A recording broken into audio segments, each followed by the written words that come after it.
Gentlemen, thank you for joining us. Let's hear what Dick Cheeeeney had to say. He said on Hannity last night about the forthcoming trial of Khalid Sheikh Mohammed. Let's listen.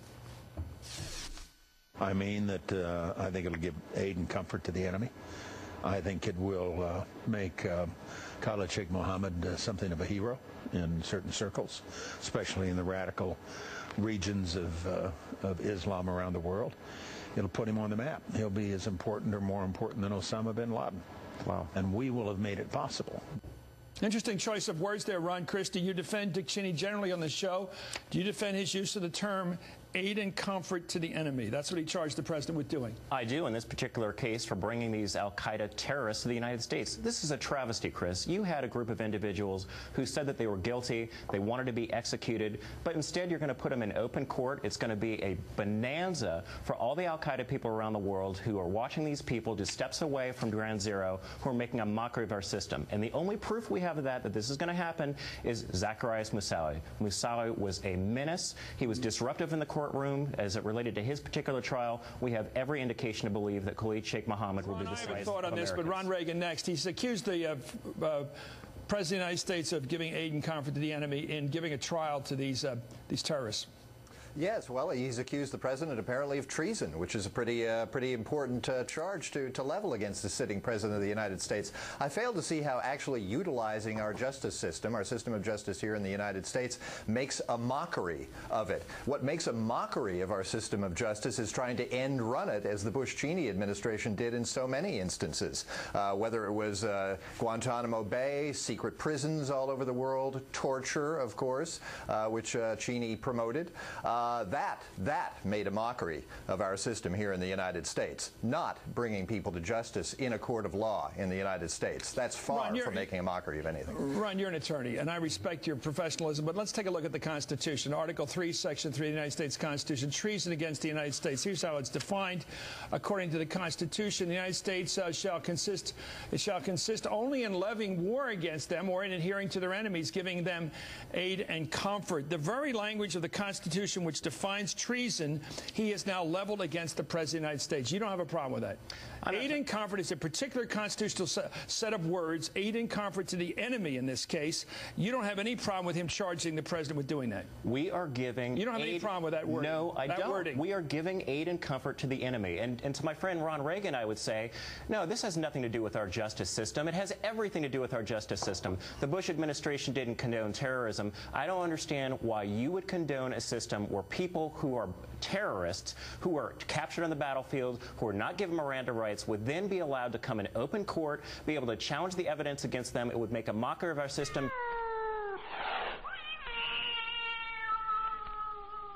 To say nothing of the fact, Ron, that the President of the United States and the Attorney General have said, oh, they'll be convicted and executed. As a defense attorney, I can tell you those attorneys are going to say, we can't get a good jury pool because the President and the Attorney General have already condemned the well. It's ridiculous. Not allowing them their day in court would make a mockery of our constitutional principles, Ron, and I think you ought to know that as a lawyer.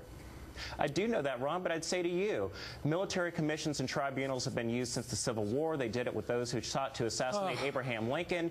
We established it after Congress complained about it during the Bush years. We put the system in place. We had those people in Guantanamo Bay. Okay. This is a terrible mistake. The Constitution defines a traitor as someone who gives aid and comfort to the enemy. Is he a traitor, the President of the United States? No, he's not a traitor. The constitutional language is clear here. So the Vice President has used that, employed that specific language. You say you have no problem with it, but the language is clear. You're an attorney of the court here, of public opinion. You really think it's fair to accuse the President of giving aid and comfort to the enemy using those very words the Constitution defines as treason? You have no problem with that. The third time is the charm, Chris. The third time is the charm. Yes, it will give aid and comfort to al-Qaeda to bring those people in courtroom. And no, Dick Cheney did not say that the President's a traitor. The former Vice President saying he doesn't. Ron, you get in here.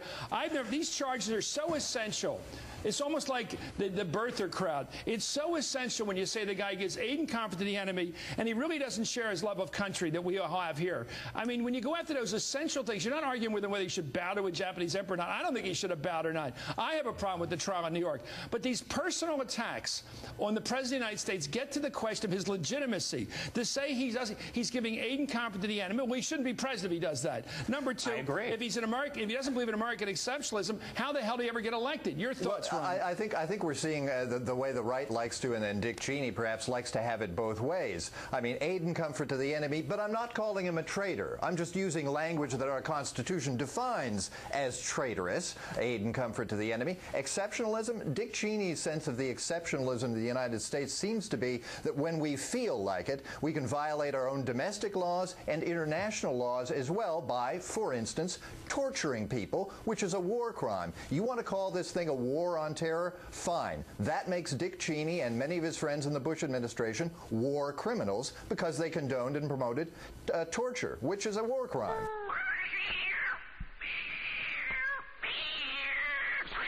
So see you in The Hague, Dick Cheeeeney. Well, of course, you know that the United States did not condone torture. It's against the law to torture people. Well, we did it anyway then, Ron. Ron, we did that. We tortured people. We did not torture people. And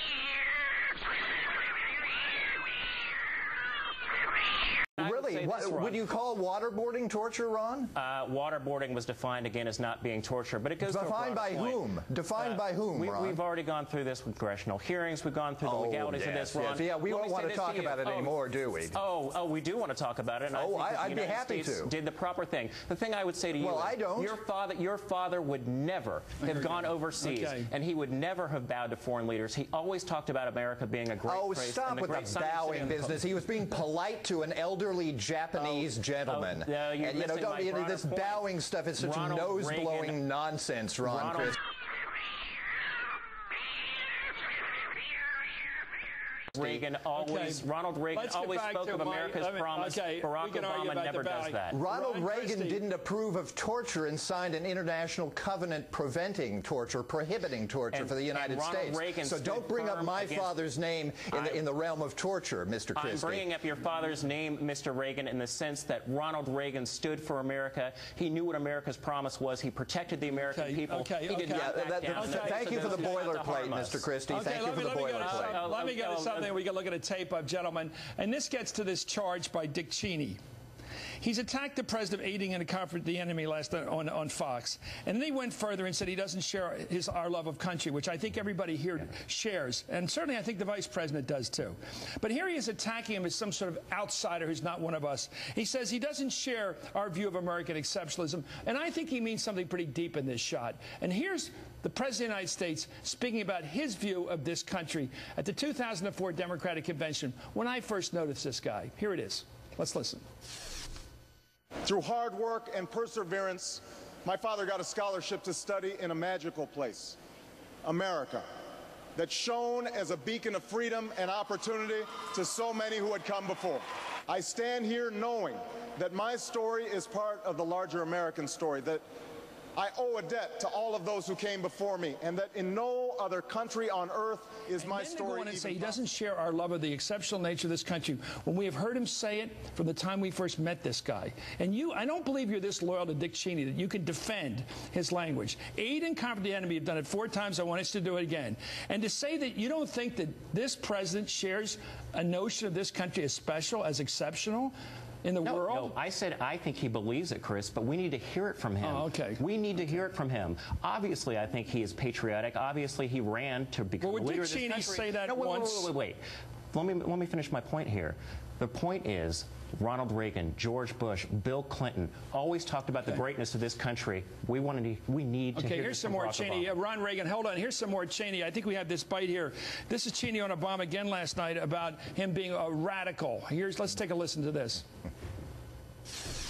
I saw him when he got elected as a liberal Democrat, but conventional in the sense of sort of falling within the parameters of the National Democratic Party. I think he's demonstrated pretty conclusively now during his first year in office that he's more radical than that he's farther outside the parameters, if you will, of what we've traditionally had in Democratic presidents in years past.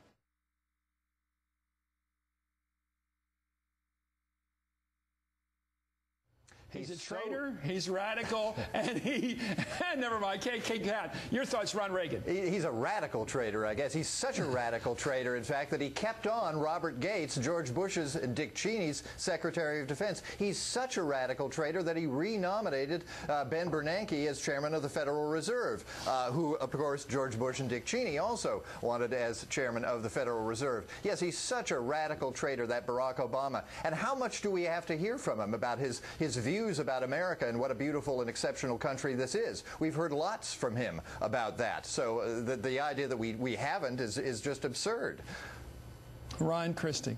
Chris Matthews, I think that I agree with Vice President Cheney's comments.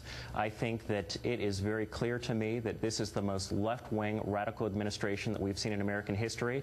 They sent $787 billion in a stimulus bill that didn't work. They're trying to ram through a health care bill that will be 1/6 of the U.S. economy without recognizing the consequences. I absolutely believe, if you're going to ask me, is that a radical vision? Okay. Yes, it is. Well, I'm not much of a radical, and I think all this stuff's great. Anyway, thank you, Ron Reagan, especially Ron Reagan and Ron Christie. I've never met a lawyer. By the way, Merry Christmas. And if you don't get Christmas cards and invitations from Dick Cheney to every party he's having, you've hooked your card to the wrong horse. Coming up.